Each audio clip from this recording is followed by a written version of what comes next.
안녕하세요. 올해 67인 평범한 아줌마입니다. 유튜브에 사연을 쓰려니 많이 어색하네요. 사실 작년 이맘때부터 몇 달 동안 유튜버에 도전했는데 나름 재밌게 운영하다가 개인적인 사정으로 정리하게 되었답니다. 그렇게 유튜버를 체험해보니 칠설 채널이 얼마나 대단한지 다시금 깨달았습니다. 굳건하게 사연 채널 중 1등을 유지하고 있는 게 참으로 대단해 보이고 존경스럽기까지 하답니다. 앞서 유튜버를 잠시 했다는 말씀을 먼저 드린 이유는 제가 여러분께 들을 이야기의 핵심이기 때문입니다. 재밌는 취미라고 생각하고 유튜브를 시작했는데 끝은 그렇지 않았거든요. 충격과 공포를 넘는 사건을 겪었답니다. 그럼 지금부터 뒤통수 맞는 반전을 거듭하는 제 이야기를 시작해볼게요. 재작년에 남편이 사고로 갑작스럽게 세상을 떠났습니다. 저는 그때 얼마나 황망하던지 그이의 죽음을 한동안 믿지 못했습니다. 제가 일하는 식당에서 유급휴가를 일주일을 더 주었는데 3일장을 치르고 남편 생각에 너무 힘들고 슬퍼서 일을 하는 게 낫겠다 싶어서 휴가를 반납하고 식당으로 출근했습니다. 마음이 너무 좋지 않아서 몇 달 동안은 식당과 집만 오가며 지극히 조용한 삶을 지냈네요. 하지만 슬픈 일이 있으면 기쁜 일도 있는 법이라고 아들내미가 사귀던 여자와 결혼을 하겠다며 집으로 데리고 왔답니다. 그 아이를 보니 어찌나 행복하던지 잊고 있었던 웃음을 되찾을 수 있었습니다. 너무 예쁘고 아름다워서 호강이 비칠 정도로 누구라도 반할 것 같은 여인이었답니다. 반가워요. 훈정이한테 이야기 많이 들었어요. 그런데 듣던 것보다 훨씬 예쁘네요. 하늘에서 내려온 선녀 같아요. 과찬이세요, 어머님. 어머님이야말로 미모가 출중하셔서 많은 남자를 울리셨겠는걸요? 아가씨가 농담도 잘하네. 나는 그냥 평범한 아줌마지. 아니에요. 어머님 진짜 예쁘세요. 제가 나이가 들면 어머님처럼 되면 좋겠어요. 빈말이어도 고마워요. 진심이에요, 어머님.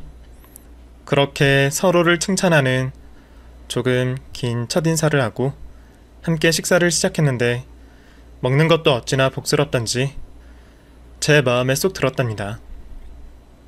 엄마, 지혜 얼굴 좀 그만 보세요. 민망하겠다고요. 예뻐서 보는 건데 뭐 어떠냐? 내가 지혜씨 얼굴 좀 본다고 닳기라도 하니? 지혜씨가 말해봐요. 내가 보는 게 부담스러워요? 아니요. 예뻐해 주시는 건데 당연히 좋죠.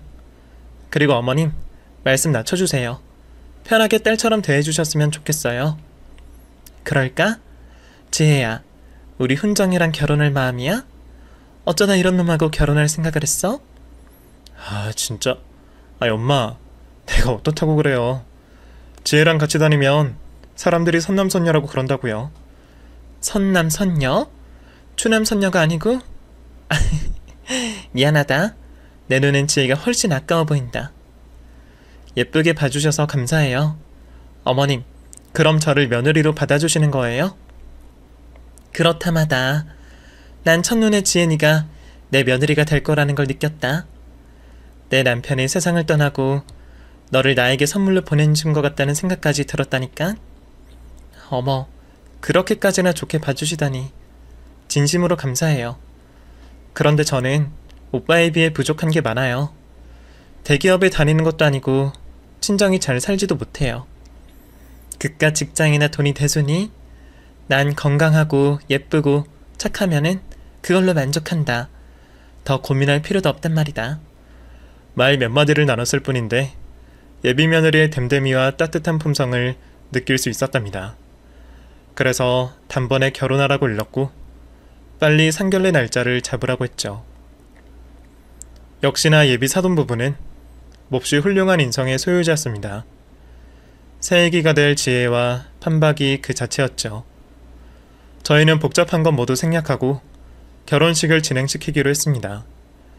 2달 뒤 초호화까지는 아니지만 괜찮은 호텔에서 예식을 올리게 되었고 많은 하객들의 축하를 받으며 며느리와 한 가족이 되었답니다. 한편 저도 새로운 인생을 위해서 다니던 식당 일을 그만뒀습니다. 아무래도 무릎과 허리가 너무 좋지 않아 이제는 쉴 때가 된 것 같았고 아들을 장가 보냈으니 제 할 일은 다 했다 싶어서 은퇴를 선택했답니다. 신혼집은 일부러는 아니지만 제 집과 가까운 곳에 마련했습니다. 아들놈이 저와 가까이 살고 싶다고 고집을 부려 그렇게 결정했답니다. 며느리는 당연히 저와 가깝게 지내면 너무 좋을 것 같다며 예쁜 말을 건네주었고요. 그래서 전 일주일에 한 번씩 반찬을 가지고 아들 신혼집에 들렀습니다. 처음엔 아들이나 며느리가 집에 있을 때 들렀는데 괜히 신혼부부에게 민폐라는 생각이 들어 아무도 없는 낮에 찾아갔습니다. 그래서 본의 아니게 신혼집 비밀번호를 외우게 되었죠. 그렇게 매주 찾아가 반찬을 냉장고에 넣어주고 청소도 해주고 돌아왔습니다. 우렁각시 마냥 조용히 다녀갔죠. 그럴 때마다 며느리에게서 고맙고 잘 먹겠다는 인사의 연락이 꼭 왔습니다. 마음이 얼마나 따뜻하던지 그냥 넘어갈 때가 한 번도 없었답니다.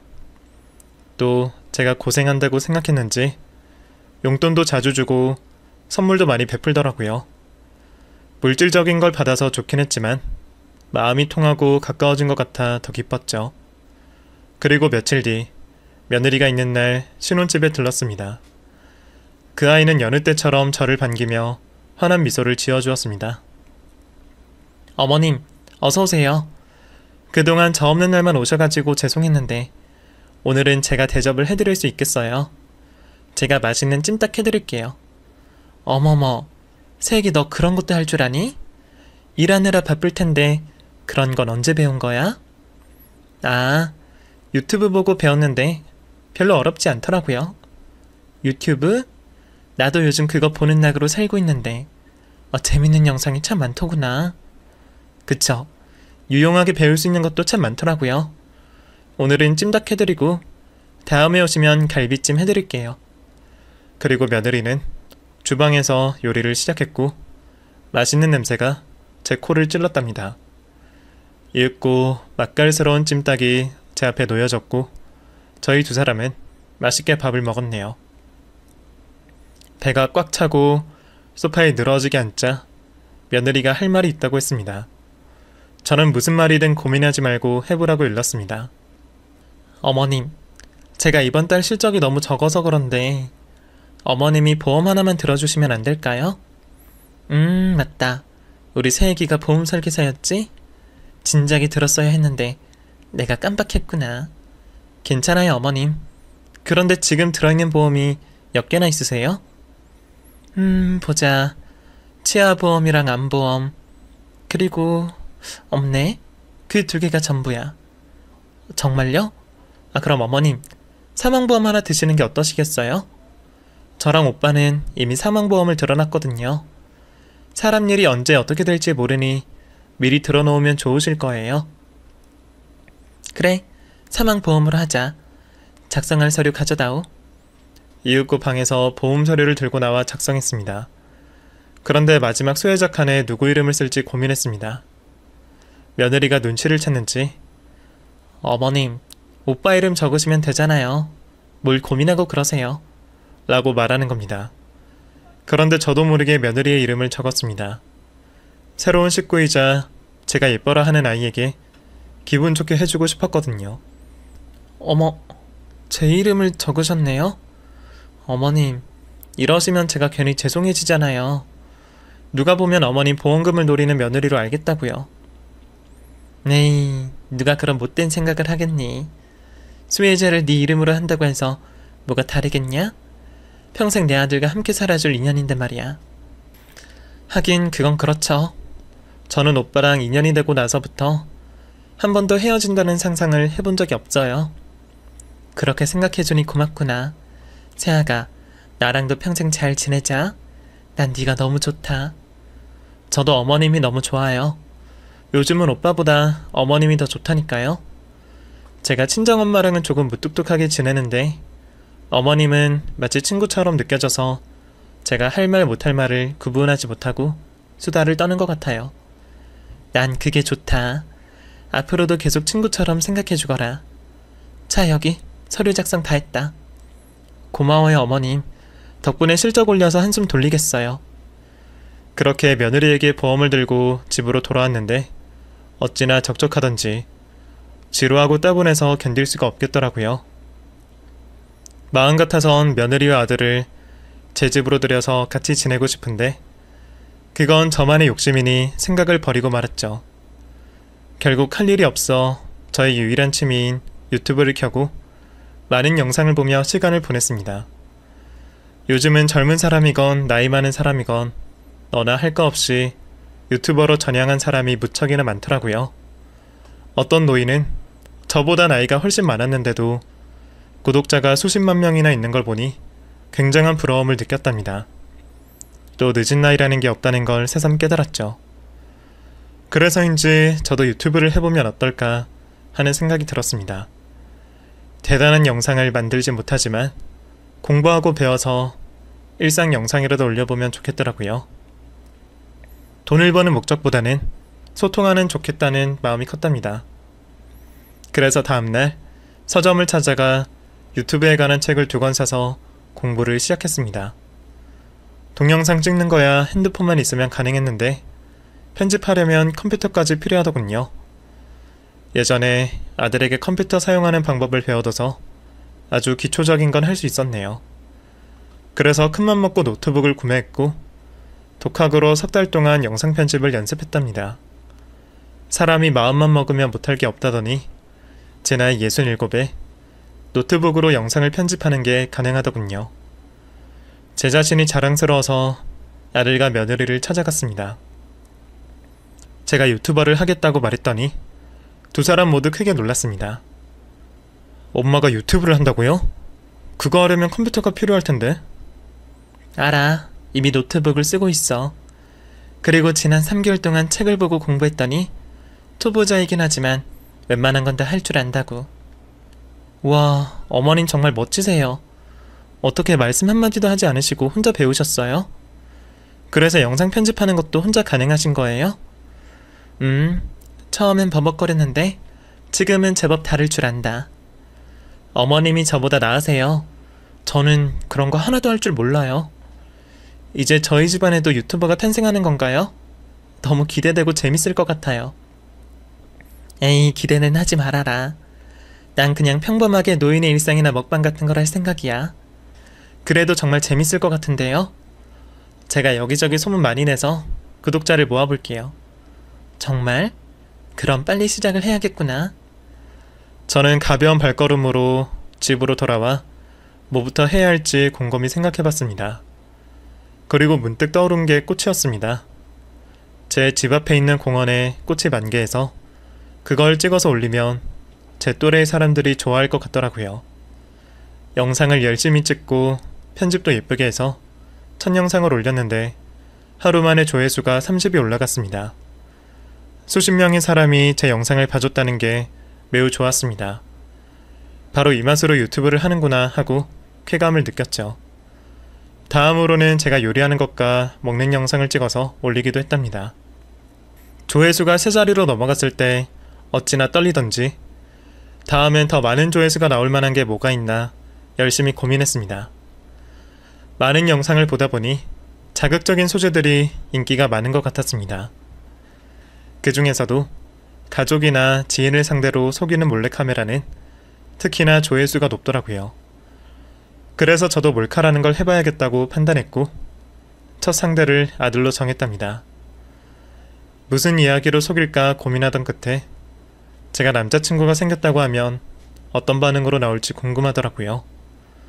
그래서 혼자 신나게 시나리오를 짜고 아들을 집으로 불렀습니다. 엄마, 무슨 일로 저만 오라고 하셨어요? 새애기가 알면 조금 창피한 일이라서 너만 불렀다. 창피한 일이요?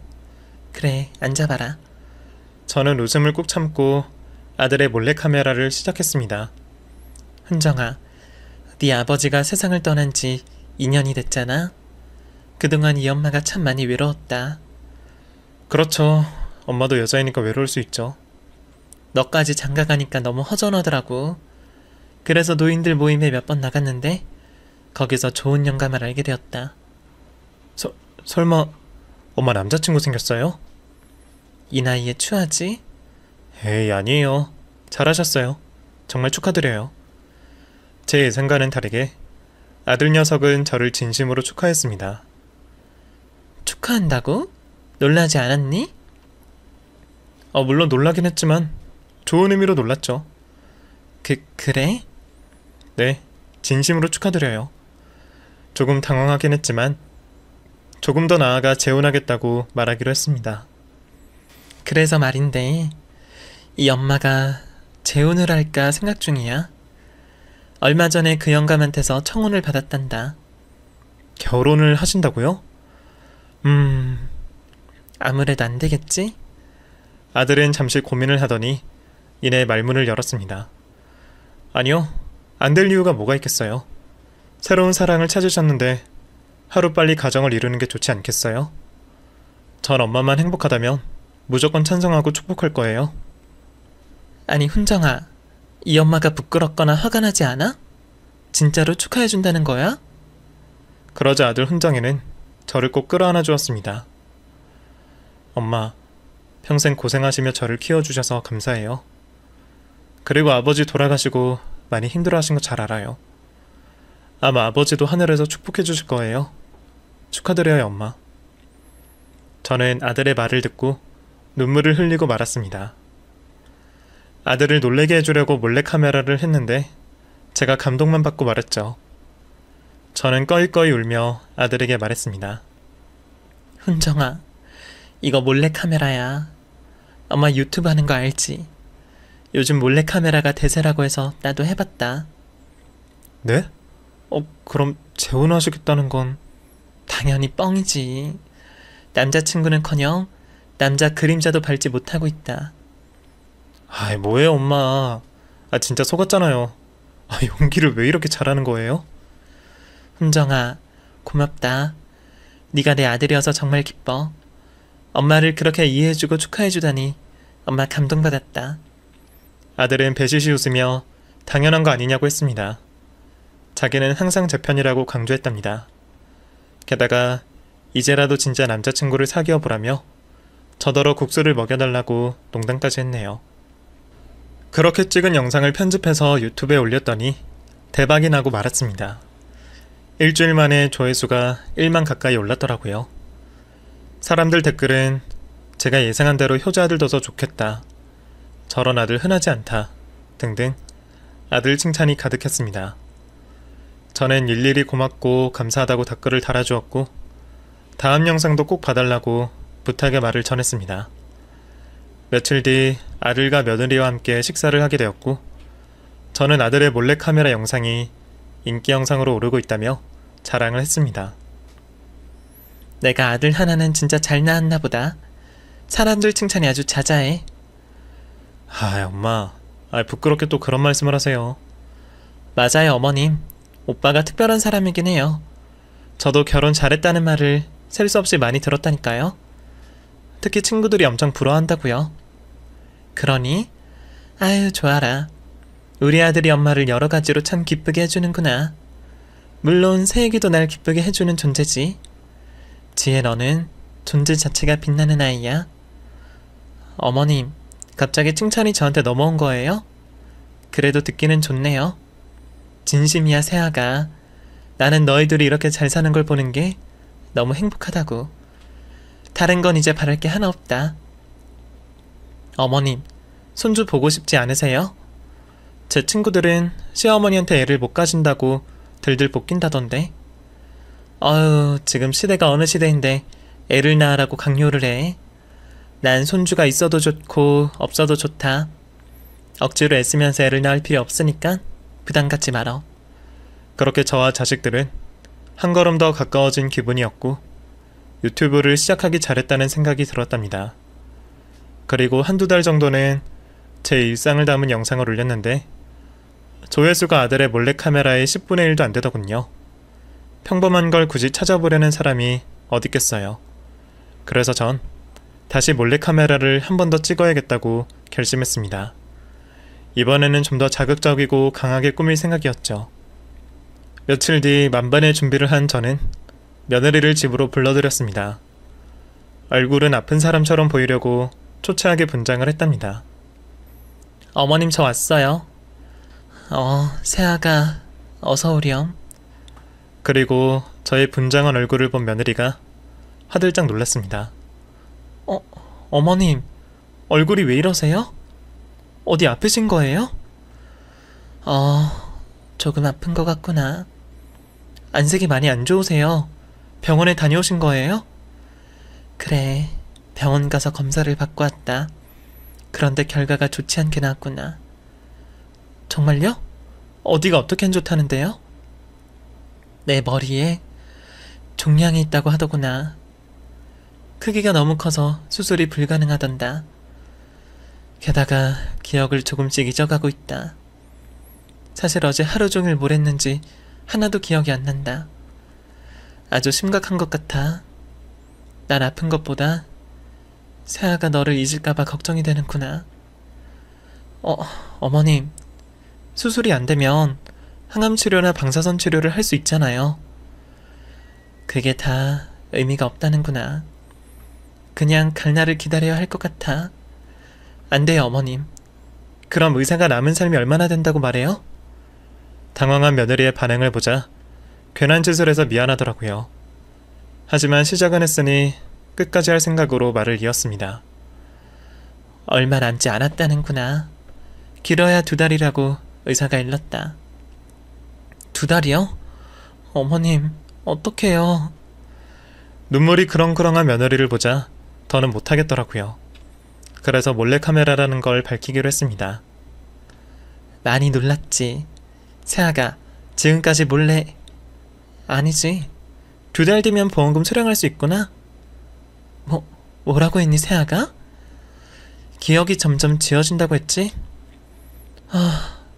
이제야 니년 면상을 안 보고 살 수 있겠다. 눈치 없이 신혼집에 왔다 갔다 거리는 거 거슬렸는데 잘 됐어. 니년이 알아서 사라져준다니 손 안 대고 코 푸는 격이지. 아, 맞다. 사망보험금 수혜자를 내 이름으로 했으니 2달 뒤면 5억이나 생기겠네. 좋아라.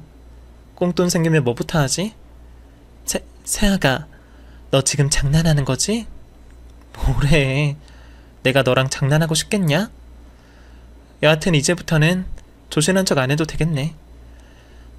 그동안 연기하느라 참 힘들었다, 이년아. 뭐야? 내가 너한테 어떻게 했는데 이런 식으로 내 뒤통수를 쳐? 너 원래 이런 애였니? 그래, 이런 년이다. 대기업 다니고 순진한 네 아들 꼬셔서 편하게 먹고 살랬는데 대기업도 뭐 별거 없더만. 저는 너무 놀라서 손발이 떨려왔고 머리가 어지럽기 시작했습니다. 놀랬냐? 하긴 나더러 선년이 천사니 하며 순진한 며느리인 줄 알았을 테니까. 어쨌든 곧 세상 떠날 양반 앞에서 괜히 쇼할 필요 없잖아. 기억도 지워지고 있다니까 그냥 편하게 말할게. 너 인연 가만두지 않겠어. 가만두지 않으면 뭘 어쩔 건데? 며느리를 향해 손을 올리려는데 쇼크가 오는 바람에 뒤로 넘어가 버리고 말았습니다. 머리가 깨질 듯이 아프고 당장 기절할 것 같았죠. 혈압 올랐구나. 어이구, 노인네가 용 쓴다, 용 써. 쓰러진 김에 그냥 자빠져 잠이나 자라. 뭐라 말하고 싶었지만 저는 곧 기절해버렸답니다. 다행히 몇 분 만에 눈을 뜨며 정신을 차렸습니다. 그리고 며느리의 통화 소리가 들려왔네요. 자기야. 나 돈 생기게 생겼어. 시애미년이 시한부래. 2달 뒤면 저 세상을 간다더라. 이게 돈이랑 무슨 상관이냐고?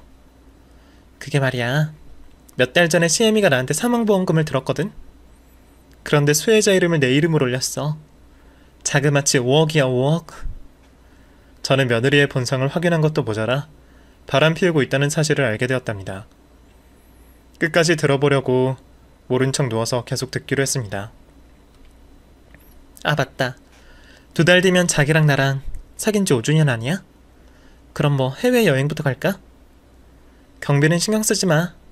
나한테 5억이 생기는데 돈 걱정을 할 필요가 있겠어? 당신 마누라한테 뭐라고 거짓말하고 떠날지나 궁리해두라고. 그리고 난 이참에 이혼하려고. 대기업 다니는 놈 물어서 좋아했더니 그렇게 잘 벌지도 않아. 내가 지금도 보험 팔러 뛰어다니는 거 보면 알겠지? CM이 보험금이랑 이혼 위자료까지 해서 두둑이 챙겨서 나갈 생각이야. 자기는 이혼할 생각 없어? 언제까지 몰래 만나야 돼? 들어보니 며느리는 제 아들을 만나기 한참 전부터 유부남과 바람을 피우고 있던 겁니다. 기가 막히고 어이가 없고 놀랄 노짜였죠. 며느리는 한참 동안 깔깔거리며 상간남과 통화를 하고 나서 전화를 끊었습니다. 그리고 서랍을 뒤져 제 보험 증서를 꺼내서 수혜자 이름을 다시 확인하고는 쾌재를 불렀습니다.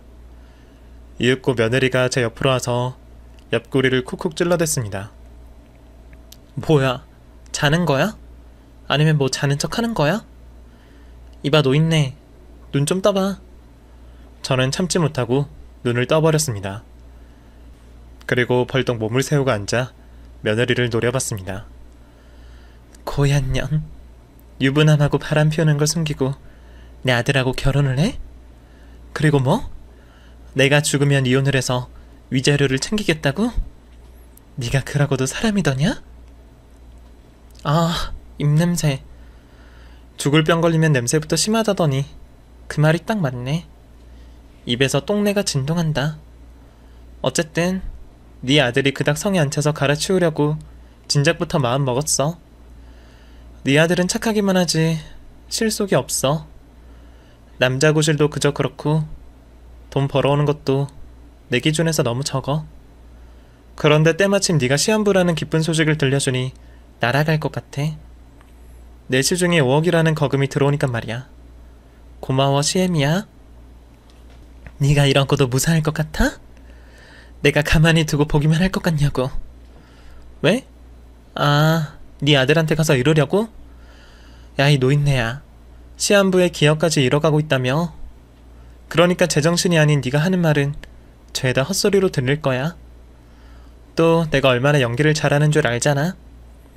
너도 여태껏 속았으면서. 뭐 아무튼 당신이 아무리 짓거려도 네 아들은 내 손바닥 위에 있어. 이미 끝난 게임이라고. 천사 같던 며느리의 진짜 얼굴이 보였는데 악마 그 자체였습니다. 그동안 본 모습을 어떻게 숨겨왔는지 숨겨할 노릇이었죠. 며느리는 옷을 주섬주섬 챙기며 깔깔거리고 휘파람까지 불며 제 집에서 나갔습니다. 정말 황당하고 허망하더군요. 그런데 제가 잠시 잊고 있었던 게 있었습니다. 며느리에게 몰래 카메라를 하는 중이라는 걸 말이죠. 며느리의 모든 행동과 말이 녹화되고 있다는 걸 깨닫자 그나마 다행이라는 생각이 들었답니다. 저는 바로 거실 소파 사이에 숨겨둔 핸드폰을 꺼내들었고 녹화가 되었는지 확인해봤습니다. 처음부터 끝까지 모든 상황이 그대로 찍혀있더라고요. 이 영상을 바로 아들에게 보여줘야겠다는 생각이 들어 퇴근하면 저에게 먼저 들리라고 문자를 보냈답니다. 몇 시간이 지나고 해가 저물자 아들이 초인종을 울렸습니다. 저는 한달음에 달려가 현관문을 열고 아들을 세게 끌어안았습니다. 엄마, 왜 이러세요? 얼굴은 또 왜 이렇게 아파 보여요? 무슨 일 있으신 거예요? 훈정아, 너 어떡하니? 다음 말을 하려는데 상처받을 아들에게 미안해서 잠시 동안 안겨 있었습니다. 이윽고 거실로 들어온 저희 모자는 마주 앉았습니다. 훈정아, 내가 내 입으로 말을 못하겠다. 그냥 영상으로 보는 게 낫겠어. 뭐예요? 아니 도대체 무슨 일이길래 겁에 잔뜩 질려있는 거예요? 일단 봐. 보고 나서 이야기하자. 핸드폰에 저장된 며느리의 몰래카메라 영상을 켜고 아들 손에 쥐어주었습니다. 그러자 아들은 한마디도 하지 않고 영상을 뚫어져라 보고 귀를 기울였습니다. 영상 길이가 30분이 넘어가서 한참 동안 대화가 없었죠. 마침내 끝까지 모두 확인한 아들 녀석은 길게 한숨을 내쉬었습니다. 믿기지가 않네요. 지혜가 이런 여자였다는 게. 가만두지 않겠어요. 당장 가서 엄마가 당한 수모를 돌려줘야겠어요. 안 돼. 이렇게 감정적으로 움직이면 안 돼. 그럼 가만히 있자고요? 아니, 우선 계획을 세워야지. 일단 훈정이 넌 네 아내와 어쩔 생각이니? 설마 결혼 생활을 유지할 건 아니지? 아이, 미쳤어요, 엄마? 이런 악마랑 어떻게 살아요? 소름 끼친다고요. 당장 이혼하자고 말해야겠어요. 이렇게 쉽게 이혼해서는 안 돼. 그녀는 지금 바람을 피우고 있어. 더 정확하게는 너를 만나기 전부터 유부남이랑 놀아난 년이라고. 증거를 수집해서 소송으로 가야 돼. 본때를 보여주고 거짓골로 내쫓아버리자. 뿌린 대로 거두게 하자고. 그러자 아들은 흥분을 가라앉히고 제 말대로 하겠다며 저와 함께 계획을 세우기 시작했습니다. 아들이 집으로 돌아가자 며느리에게 곧바로 전화가 걸려왔습니다. 마치 아무것도 몰랐다가 이제야 제가 시험부라는 걸 알았다고 연기를 하더군요. 어머님, 방금 오빠한테 들었어요. 몸이 많이 안 좋으시다고요? 어떡해요, 어머님? 저한테 어머님은 가장 소중한 사람 중 한 분인데 이렇게 비극적인 소식을 접하니 가슴이 찢어질 것 같아요. 그래. 걱정해줘서 고맙다. 그래도 희망 잃지 말아요. 제가 두 손 모아 기도할게요, 어머님. 뻔뻔하게 연기를 하는 며느리에게 저도 연기를 시작했습니다. 아유, 우리 며느리밖에 없네. 이 노인네가 말년에 얻은 최고의 행운은 바로 며느리인 지혜 너다. 그런데 내가 요즘 계속 깜빡깜빡하고 있어. 오늘 낮에는 집에 누군가 왔다 간 것 같은데 누군지 기억이 나질 않는구나. 혹시 세기 네가 다녀간 건 아니지? 제가요? 아니에요. 어머님, 저는 오늘 멀리까지 고객님을 만나러 다녀와서 저녁에 들어왔어요. 그나저나 낮에 다녀간 사람이 누군지 기억까지 안 나시면 정말 심각하신 것 같아요. 어머님, 저 눈물 날 것 같아요. 어머님이 저를 잊어버리시면 어떡해요? 세아가, 걱정 마라. 나에게 무슨 일 있어도 너만큼은 절대 잊지 않으마. 어머님, 정말 낮에 누구 다녀갔는지 기억 안 나세요? 다음에 제가 다녀가도 기억 못하시면 어떡하죠? 며느리는 제가 진짜 기억을 상실할 줄 알았는지 계속해서 낮의 기억이 하나도 안 나냐고 묻고 또 묻더군요. 저는 끝까지 갈 때까지 가기 위해서 몰래카메라를 계속했답니다. 아니야. 오늘은 별로 중요하지 않은 사람이 다녀갔나 봐. 그래서 기억을 못하는 걸 거야. 새애기, 네가 우리 집에 오면 빛이 가득 채워지는데 어떻게 잊을 수가 있겠니? 시엠이 걱정 그만하고 얼른 쉬어라. 주말에 훈정이랑 밥이나 같이 먹자꾸나. 네, 어머님. 주말에 봬요.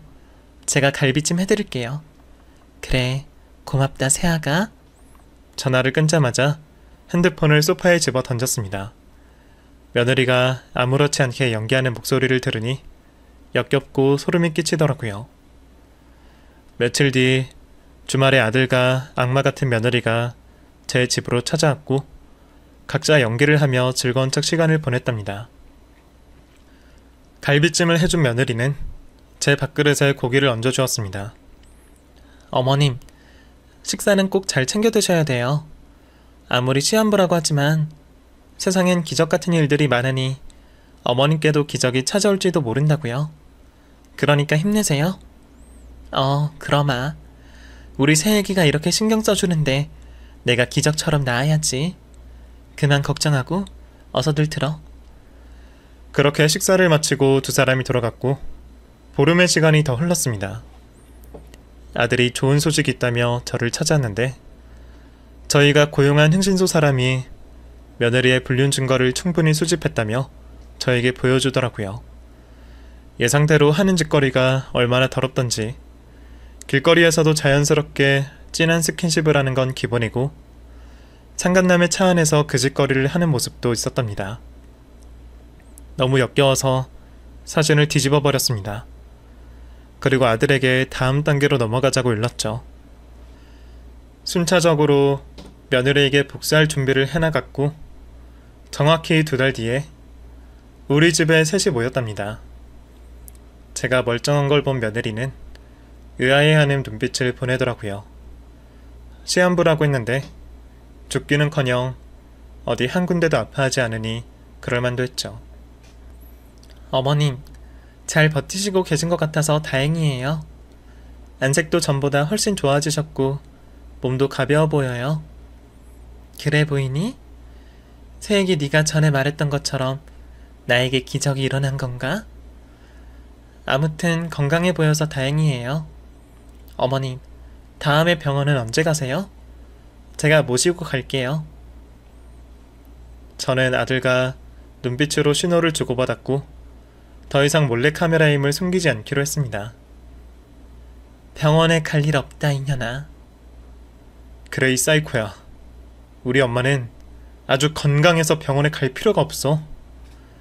아들은 그 말과 함께 밥상 위에 불륜 사진을 쫙 뿌렸고 이혼 소장까지 던졌습니다. 이게 뭐야? 미세하게 떨고 있는 며느리에게 제가 기싸대기를 선물로 줬습니다. 이 불효 같은 년. 착하고 얌전한 척해서 내 아들을 꼬셨겠다? 그런데 너의 꼬리는 이미 밟힌 지 오래야. 어머님? 이게 다 무슨 상황이에요? 저를 속이신 거예요? 그래, 내가 시한부를 연기하며 몰래 카메라를 찍었지. 넌 시애미가 유튜버인 걸 잊은 게냐? 여하튼 몰래 카메라 덕분에 너의 실체를 낱낱이 알게 되었어. 오래전부터 유부남과 바람 피우고 있는 데다가 내 아들과 이혼 계획까지 미리 세워둔 걸 말이야. 또 내가 죽는다니까 보험금 탈 생각에 아주 신이 나셨지? 그게 바로 너란 악마란 말이야. 내가 뭐에 씌어가지고 너 같은 여자를 사랑하고 결혼했는지 모르겠다. 지금 엄마가 하신 말씀대로 우린 모든 걸 다 알고 있어. 그리고 이 앞에 있는 너의 불륜 증거도 넘쳐나지. 그뿐만이 아니야. 내가 상간남의 아내를 찾아가서 함께 고소했어. 넌 나에게만 위자료를 줘야 하는 게 아니야. 그 자식의 아내에게도 손해배상을 해야 할 거라고. 어떡하냐? 팔자 펴려고 하다가 철저하게 망하게 생겼네. 며느리는 모든 상황을 인지하고 자신이 벼랑 끝에 몰렸다는 걸 깨달았습니다. 바로 제 앞에 무릎을 꿇더라고요. 그리고 악어의 눈물을 흘리며 용서를 빌기 시작했습니다. 어머님 정말 죄송해요. 제가 어머님과 오빠한테 큰 실수를 했습니다. 하지만 저 원래 그렇게 나쁜 애 아니에요. 남자 하나 잘못 만나서 제 인생이 이렇게까지 파국으로 치닫게 되었다고요. 그 남자한테 가스라이팅을 당해서 이 모양이 된 거라고요. 뭐? 가스라이팅? 웃기는 소리 하고 있네. 내가 그 남자랑 통화하는 걸 다 들었고 앞에 있는 더러운 사진까지 다 확인했는데 그따위 변명이 하고 싶으냐? 연기를 하려면 그럴싸하게 하든가 해야지. 그만 쳐울고 지난번처럼 나한테 욕짓거리하고 막말이나 짓거려보지 그래? 어? 어머님, 제발 용서해주세요. 진짜 잘못했어요. 저 가진 거 재산이 하나도 없어가지고 위자료를 물어줄 돈도 없단 말이에요. 지금 무릎 꿇은 이유가 결국은 돈 때문이었구나. 너는 역시나 개조가 불가능한 년이었어. 그런데 어쩌지? 우리 너한테 아량을 베풀 생각이 눈꼽만큼도 없어. 넌 이제 인생 끝났어, 이년아. 그러자 며느리는 오열하듯 울며 아들에게 한 번만 봐달라고 애원을 넘어 구걸을 시작했습니다. 오빠, 나 오빠 없으면 못 살아, 어? 내가 바람은 피웠지만 진심으로 사랑한 건 오빠뿐이었다고. 지금 당장 그 남자랑 정리할게. 그러니까 제발 다시 생각해줘.